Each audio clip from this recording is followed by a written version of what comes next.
Video দেখে আসসালামু আলাইকুম। আপনারা সবাই কেমন আছেন? আশা করি সবাই ভালো আছেন। আমিও ভালো আছি উপর আল্লাহর দোয়ায়, আপনাদের দোয়ায়। এই দেখেন আমি গ্রাম ঘুরতে বেরিয়েছি।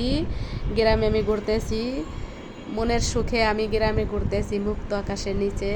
দেখেন আমাদের বাড়ির আশেপাশের পরিবেশ আমি একটু একটু করে আপনাদের সাথে শেয়ার করতেছি। গ্রাম বাংলার মানুষ সরল সোজা এবং শহরের মানুষও অনেকেই সরল সোজা। মানুষ আসলে অনেক অনেক ধরনের, অনেক রকমের, অনেক প্রকৃতির সাথে মানুষেরও মিল আছে। মানুষ কখন কাকে কি বলে, কখন কি করে নিজেও জানে না, নিজের অজান্তে অনেক কিছু করে ফেলে।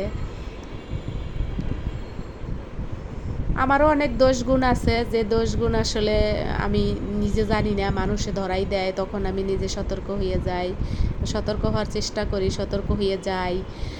তারপরে হইলো আশেপাশে যারা আছে তাদের সাথেও আমি মিশে চলার চেষ্টা করি, ভালো থাকার চেষ্টা করি।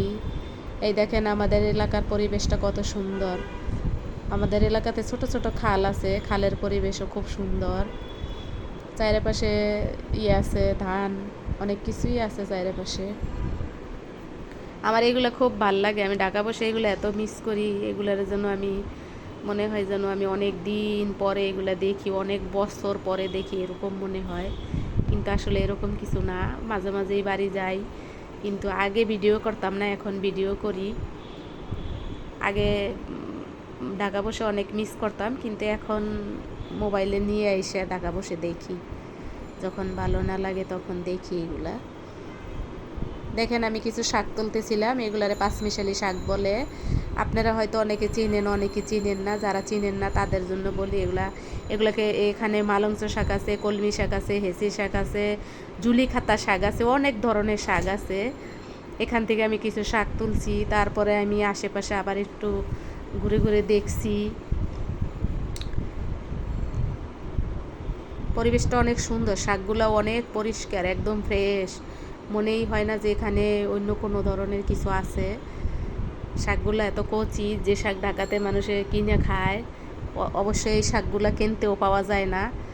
আমি যে এলাকায় থাকি, এলাকায় এই ধরনের শাক কিনতে পাওয়া যায় না। অন্য কোথাও পাওয়া যায় কিনা আমি জানি না, কিন্তু এই শাকগুলা আমি যে এলাকায় থাকি ঢাকা শহরে, ওইখানে এই শাকগুলা পাওয়া যায় না।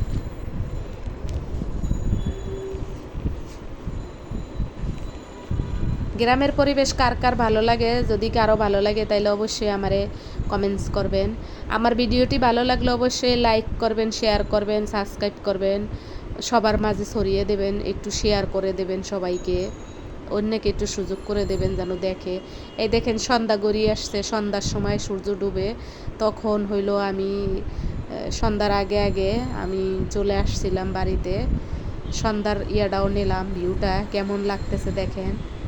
বেলাটা একদম যাবে যাবে পশ্চিম দিকে। আল্লাহ হাফেজ, সবাই ভালো থাকবেন। আসসালামু আলাইকুম।